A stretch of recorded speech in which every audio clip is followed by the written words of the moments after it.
qui signifie bouche.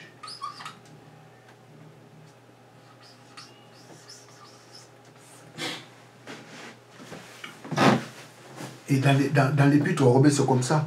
Si tu homologues dans stomac, bouche, si tu confesses tes péchés dans ta bouche, stomac signifie bouche, la bouche. Mais dans l'épître des gens, la Bible ne dit pas si tu confesses ton péché dans la bouche. Les mots stomac n'est pas écrit dans l'épître aux Romains, plutôt dans l'épître des gens. Praise God, hallelujah, praise God, hallelujah. N'allez pas confesser les péchés chez les hommes de Dieu. N'allez pas confesser vos péchés. N'allez pas confesser vos péchés. Dieu te demande tout simplement de reconnaître le mal que tu as fait. Et lorsque tu reconnais le mal que tu as fait, directement il te pardonne. Directement il te pardonne. Si tu confesses tes péchés, il est juste et fidèle pour te pardonner. Pas confesser de la bouche. Les mots homologués premièrement signifient reconnaître. Praise God, hallelujah, praise God, hallelujah. Praise God, hallelujah, praise God, hallelujah. Nous allons lire Jacques chapitre 5, verset 16. Confessez donc vos péchés les uns aux autres et priez les uns pour les autres. Qu'est-ce que cela signifie, confesser vos péchés les uns envers les autres? La Bible ne dit pas d'aller confesser tes péchés chez ton frère, aller dire les mal que tu as fait chez ton frère. Et lui aussi, il dit les mal qu'il a fait. Non, la Bible ne dit pas comme ça. Confesser les péchés, ça signifie reconnaître. Reconnaître vos fautes les uns envers les autres. Il y a des enfants de Dieu qui n'avouent pas leurs fautes. Il y a des enfants de Dieu qui ont toujours raison dans leur vie. Il a toujours raison. Lui ne fait pas des erreurs. Il a toujours raison, il a toujours raison.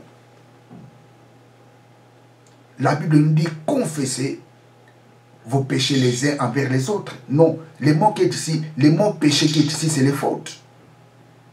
Reconnaissez vos fautes les uns envers les autres.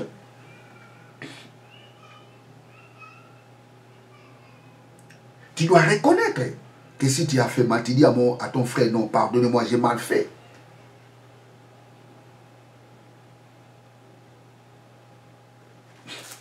Je relis le verset 16. Confessez donc vos péchés les uns aux autres. Reconnaissez vos péchés les uns envers les autres.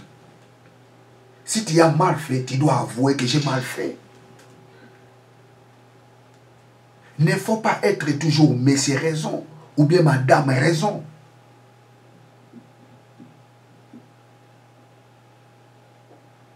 N'allez pas confesser vos péchés chez les hommes de Dieu.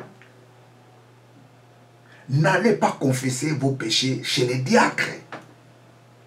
Sinon, demain, si tu entends tout ce que tu as dit dehors, il ne faut pas être surpris. Mais si tu sens que ce que tu as fait, il faut quand même le dire.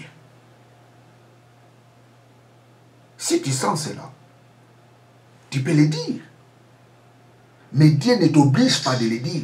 Dieu te demande tout simplement de reconnaître que tu as mal fait. Et dès que tu reconnais que tu as mal fait, directement, il te pardonne.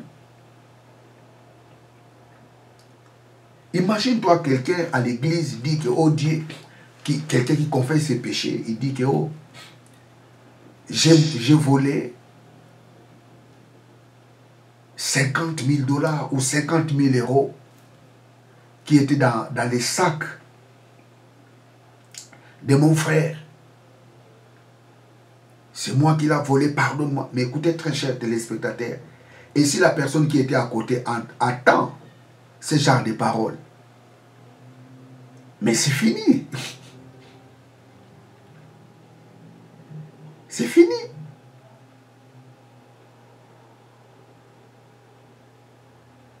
J'ai donné seulement un exemple. Je ne dis pas d'aller voler, parce que ce n'est pas bien de voler. C'est un péché.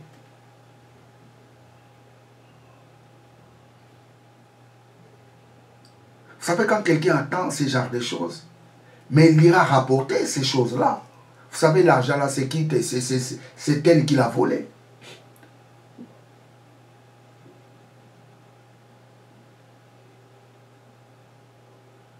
Praise God, alléluia. N'allez pas confesser vos péchés à l'église, ni chez les hommes de Dieu. Dieu te demande tout simplement de reconnaître tout le mal que tu as fait. Dans l'Ancien Testament, ils confessaient leurs péchés dans leur bouche pour être pardonnés. Mais dans la Nouvelle Alliance, nous ne confessons pas nos péchés dans la bouche, mais nous reconnaissons. Lorsque nous reconnaissons nos péchés, seulement Dieu nous pardonne.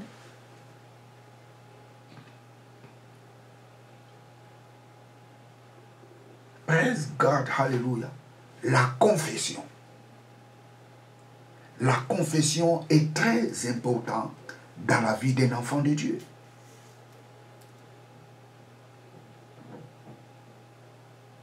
Si tu confesses, en confessant par la bouche qu'on parvient au salut. Lorsque quelqu'un croit au Seigneur Jésus-Christ, il est sauvé lorsqu'il croit.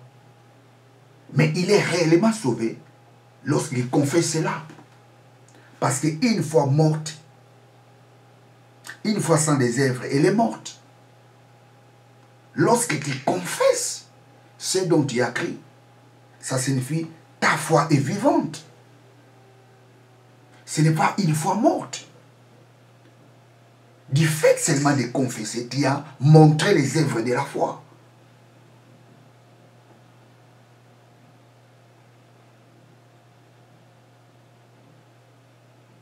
La confession matérialise ce dont nous avons cru.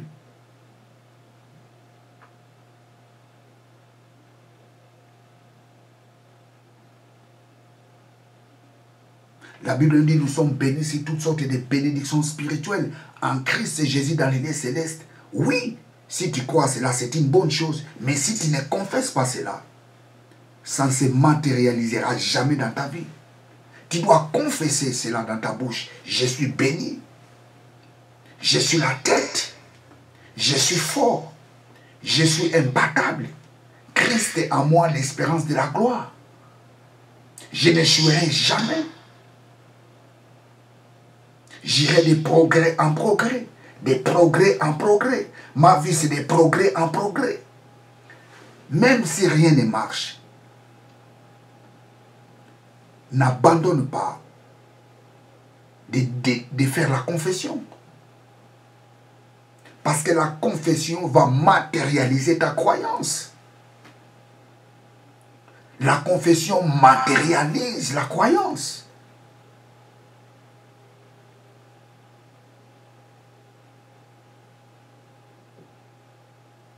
Tu n'as pas des enfants, tu veux avoir des enfants.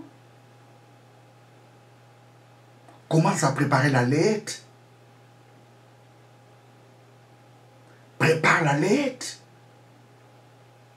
Il ne faut pas d'abord attendre la grossesse pour préparer la laite. Prépare la laite. Et commence à confesser dans ta bouche.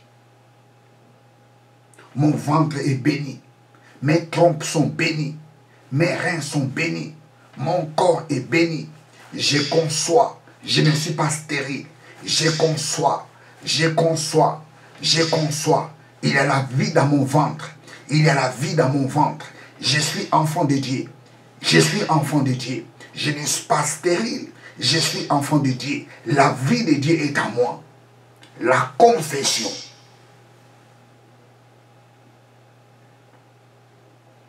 Praise God, hallelujah. Praise God, hallelujah. Praise God, hallelujah. Bien, très chers téléspectateurs, je suis à la fin de ma prédication. La prière est très importante dans la vie de l'enfant de Dieu. N'oublie pas la prière dans ta vie et n'oublie jamais la confession dans ta vie. Quand tu pries, il faut faire aussi la confession dans ta vie. Déclare les paroles pour ta journée. Mon journée est bénie. Mon journée est bénie. Mon aller est béni. Mon retour est béni. Faites des déclarations. En confessant par la bouche qu'on parvient au salut. Que Dieu vous bénisse, très chers téléspectateurs. Abonnez-vous massivement dans cette chaîne de télévision. Ciao.